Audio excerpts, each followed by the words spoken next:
hainaba lei khutna chaina thakibagi chainadagidi wahi khondana ngangkibagi chainana hena chama hena kokpa ngamde hai aduga amaramdasu karigumba ikaiba natraga chaina ama phangma haibase mikub ama natraga second kharkaktada oikiba yai aduga chaina aduba koknaba honabadi matam kaya di changani luna loinaba luna tinaba marum pangsingi saunababu puchi chupa saunaduna leiba ngamgadra aduga naga luna loinariba marup aduna nahakkidamaktada afaba tawbirakpadi laidana nahakbu chopnaba amadi nahakbu ikainaba tasilakka matam aduda nahakki marup adugi mayokta kari thabak tawbani aduga marup aduda mahakna tawriba thabaksing ado fatte haiduna nahak pautak pininglibra natraga mahakki mayokta nahak laman kumba pamlibra ngasigi wari asida luna loinaba marup anikak marup amana atopa marup aduda phagi saduna mahakbu chopnaba amadi ikainaba tahonarapka matam aduda mahakki atopa marup aduna mangonda karama mawangda laman khumkibage haibado ngasigi wari ase miyamda mukshiya tawjari class 11 karakpadagi hauna nauba amadi prem ren amatada puna leminarei makhoi ani room su pulli aduga yamna luna tinaba marup haibadusu makhoi ani mak oirei amana amagi mateng su pangnai aduga kariguma matang nasu makhoi ani phagi hek tawnai adubu prem di mingonda phagi tawba matamda kaya ma thongcha gande mina nungai ni nungai roi khangdaba amadi mina warau khini khangdaba phagi ke hek taw makhoi ani na class 12 karakpa adwai dadi makhoi ani mak mobile phone amamom loina painakhi aduga prem di matam ayamada facebook ta online asum leiki mahangna facebook ta online leibada mahangna khwaidagi pamjabase karigumba thodok amabu live thaduna miyamna khanganba amadi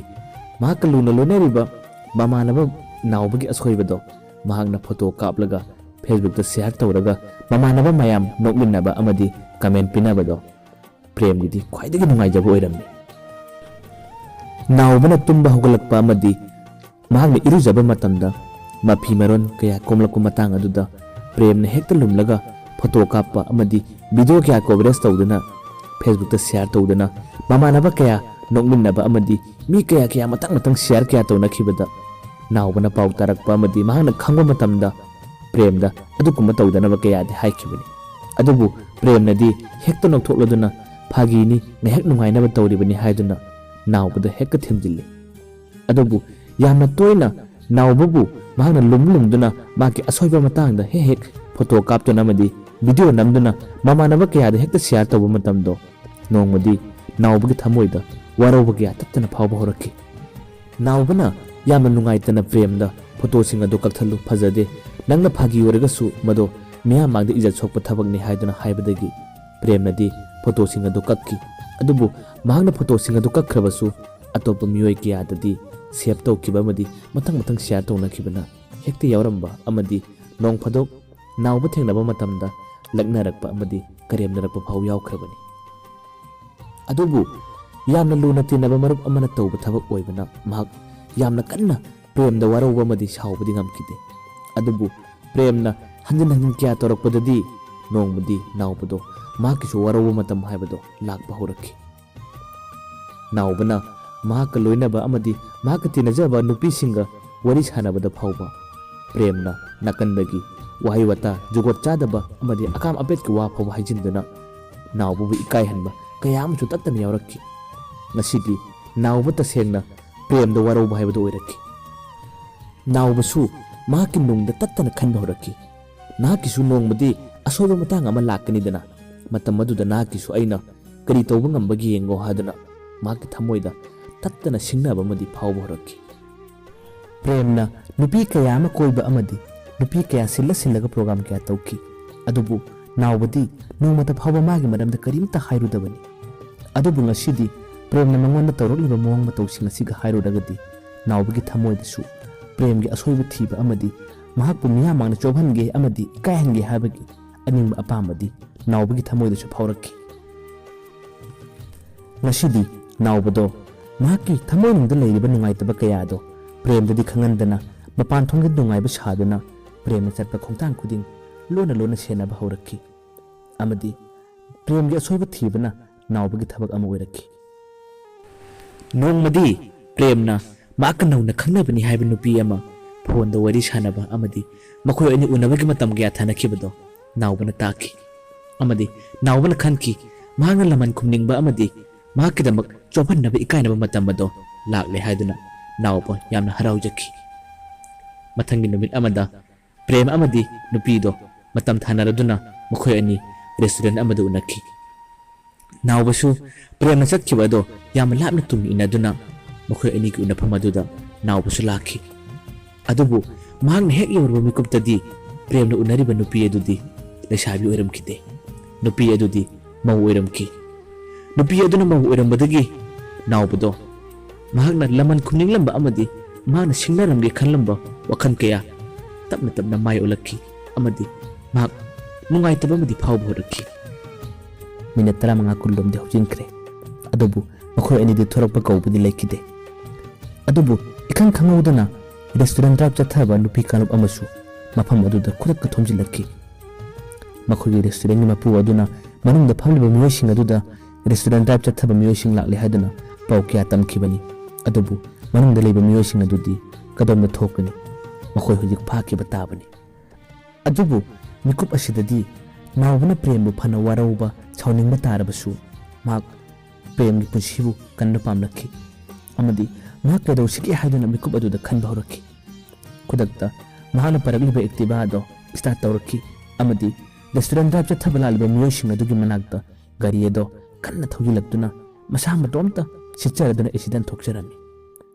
restaurant drive ꯆꯠꯊꯕ ꯂꯥꯛꯄ ꯅꯨꯄꯤꯁꯤꯡ ꯑꯗꯨꯁꯨ ꯀꯅꯥꯅꯣ ꯅꯤꯄꯥ ꯃꯆꯥ ꯑꯃ accident ꯊꯣꯛꯂꯦ ꯍꯥꯏꯗꯨꯅ ꯃꯐꯝ ꯑꯗꯨꯗ ꯌꯣꯝꯁꯤꯜꯂꯛꯈꯤ ꯑꯃꯗꯤ ꯃꯈꯣꯏꯅ ꯌꯣꯝꯁꯤꯜꯂꯤꯉꯩꯒꯤ ꯃꯇꯥꯡ ꯑꯗꯨꯗꯗꯤ ꯔꯦꯁꯇꯨꯔꯦꯟꯠ ꯃꯅꯨꯡꯗ ꯂꯩꯔꯤꯕ ꯃꯤꯑꯣꯏꯁꯤꯡ ꯑꯗꯨꯗꯤ ꯃꯈꯣꯏ ꯂꯣꯟꯅ ꯆꯠꯈꯤꯕꯒꯤ ꯇꯥꯟꯖꯥ ꯑꯃꯗꯤ ꯐꯪꯈꯤ꯫ ꯄ꯭ꯔꯦꯝ ꯈꯣꯏꯁꯨ ꯃꯅꯨꯡꯗ ꯂꯩꯔꯝꯕꯗꯒꯤ ꯃꯄꯥꯟꯗ ꯄꯔꯞ ꯈꯨꯗꯣꯡꯆꯥꯕ ꯐꯪꯕꯗꯒꯤ ꯆꯦꯟꯊꯣꯔꯛꯈꯤ ꯑꯃꯗꯤ ꯑꯦꯛꯁꯤꯗꯦꯟꯠ ꯊꯣꯛꯂꯤꯕ ꯃꯤ ꯑꯗꯣ ꯀꯅꯥꯅꯣ ꯍꯥꯏꯗꯨꯅ ꯃꯍꯥꯛ ꯌꯦꯡꯅꯤꯡꯕ ꯑꯃꯗꯤ ꯐꯥꯎꯈꯤ꯫ ꯃꯍꯥꯛꯅ ꯆꯪꯁꯤꯜꯂꯒ ꯌꯦꯡꯂꯨꯕ ꯃꯇꯝꯗꯗꯤ ꯑꯦꯛꯁꯤꯗꯦꯟꯠ ꯊꯣꯛꯂꯝꯂꯤꯕ ꯃꯤ ꯑꯗꯨꯗꯤ ꯑꯇꯩ ꯀꯅꯥꯁꯨ ꯑꯣꯏꯔꯝꯗ꯭ꯔꯦ, ꯅꯥꯎꯕ ꯑꯣꯏꯔꯝꯈꯤ꯫ ꯃꯍꯥꯛ ꯇꯁꯦꯡꯅꯃꯛ ꯅꯥꯎꯕ ꯑꯣꯏꯔꯝꯕꯗ ꯑꯉꯛꯄ ꯑꯃꯗꯤ ꯐꯥꯎꯈꯤ ꯑꯃꯗꯤ ꯈꯨꯗꯛꯇ ꯊꯤꯟꯊꯕ ꯇꯧꯗꯨꯅ ꯅꯥꯎꯕꯕꯨ ꯍꯣꯁꯄꯤꯇꯥꯜ ꯇꯝꯅ ꯄꯨꯈꯠꯂꯛꯄ ꯃꯍꯥꯛ ꯌꯥꯎꯈꯤ꯫ ꯑꯗꯨꯕꯨ ꯂꯥꯏꯕꯛ ꯐꯕꯅ ꯅꯥꯎꯕꯗꯤ ꯌꯥꯝꯅ ꯀꯟꯅ ꯁꯣꯛꯄꯃꯛꯇꯤ ꯑꯣꯏꯈꯤꯗꯦ꯫ ꯍꯣꯁꯄꯤꯇꯥꯜ ꯌꯧꯔꯕ ꯃꯇꯨꯡꯗ ꯅꯥꯎꯕ ꯇ꯭ꯔꯤꯠꯃꯦꯟꯠ ꯇꯧꯈꯤ ꯑꯗꯨꯕꯨ ꯄ꯭ꯔꯦꯝꯒꯤ ꯋꯥꯈꯜꯗꯗꯤ ꯆꯃꯝꯅꯕ ꯑꯃꯗꯤ ꯐꯥꯎꯈꯤ꯫ ꯀꯔꯤꯒꯤꯗꯃꯛ ꯃꯐꯝ ꯑꯁꯤꯗ ꯅꯥꯎꯕꯅ ꯒꯥꯔꯤ ꯑꯦꯛꯁꯤꯗꯦꯟꯠ ꯊꯣꯛꯂꯤꯕꯅ ꯍꯥꯏꯕꯗꯣ ꯃꯍꯥꯛꯀꯤ ꯋꯥꯈꯜꯗ ꯇꯠꯇꯅ ꯋꯥꯍꯪ ꯀꯌꯥꯗꯤ ꯂꯣꯟꯅ ꯍꯪꯕ ꯍꯧꯔꯛꯈꯤ꯫ ꯅꯥꯎꯕꯒꯤ ꯃꯥꯏꯅꯔ ꯑꯣꯄꯔꯦꯁꯟ ꯑꯃ ꯇꯧꯔꯝꯗꯥꯏꯒꯤ ꯃꯇꯥꯡ ꯑꯗꯨꯗ ꯅꯥꯎꯕꯅ ꯄ꯭ꯔꯦꯝꯗ ꯐꯖꯅ ꯍꯥꯏꯖꯈꯤ ꯃꯍꯥꯛꯀꯤ ꯁꯣꯛꯂꯤꯕꯁꯦ ꯃꯍꯥꯛꯀꯤ ꯌꯨꯝꯒꯤ ꯃꯤꯑꯣꯏꯁꯤꯡꯒꯗꯤ ꯄꯥꯎ ꯑꯁꯤ ꯇꯥꯍꯟꯕꯤꯒꯅꯨ ꯍꯥꯏꯗꯨꯅ꯫ ꯑꯗꯨꯕꯨ ꯄ꯭ꯔꯦꯝꯅꯁꯨ ꯌꯥꯝꯅ ꯀꯟꯅ ꯁꯣꯛꯄ ꯅꯠꯇꯕꯅꯤꯅ ꯅꯥꯎꯕꯅ ꯍꯥꯏꯕ ꯈꯨꯗꯤꯡꯃꯛ ꯌꯥꯈꯤ꯫ ꯃꯍꯥꯛ ꯉꯥꯏꯍꯥꯛꯇꯪ ꯂꯩꯔꯒ ꯐꯥꯔꯃꯥꯁꯤꯗꯒꯤ ꯍꯤꯗꯥꯛ ꯂꯧꯕ ꯆꯠꯈꯤ꯫ ꯅꯥꯎꯕꯒꯤ ꯁꯣꯛꯂꯤꯕꯁꯦ ꯅꯥꯎꯕꯒ ꯈꯪꯅꯖꯕ ꯅꯨꯄꯤ ꯑꯗꯨꯁꯨ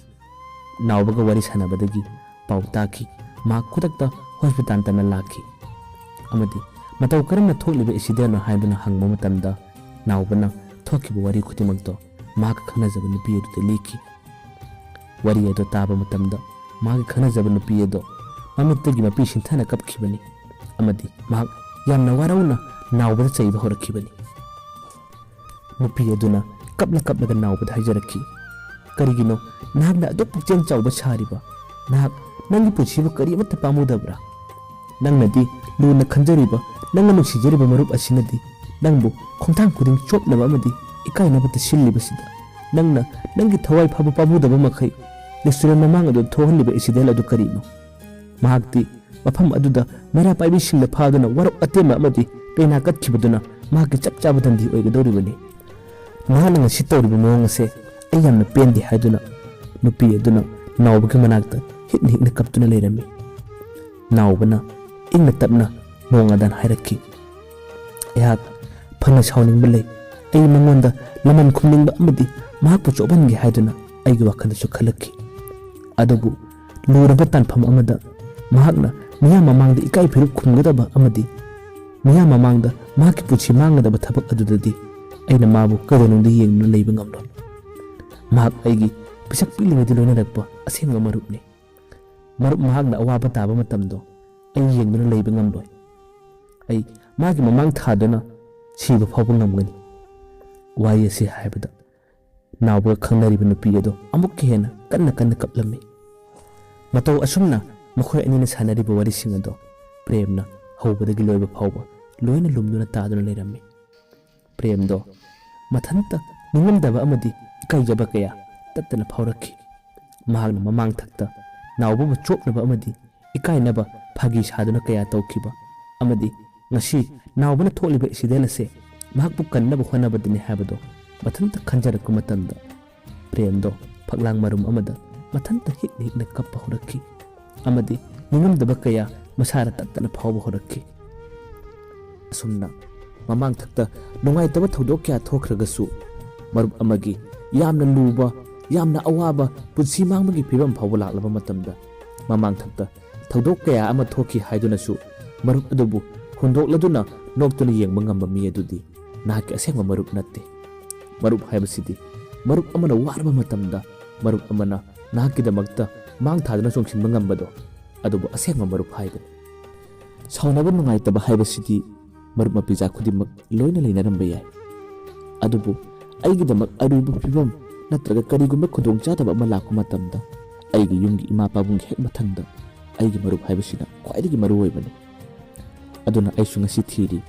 aigidamak yamna chanaraba asenga marup ama.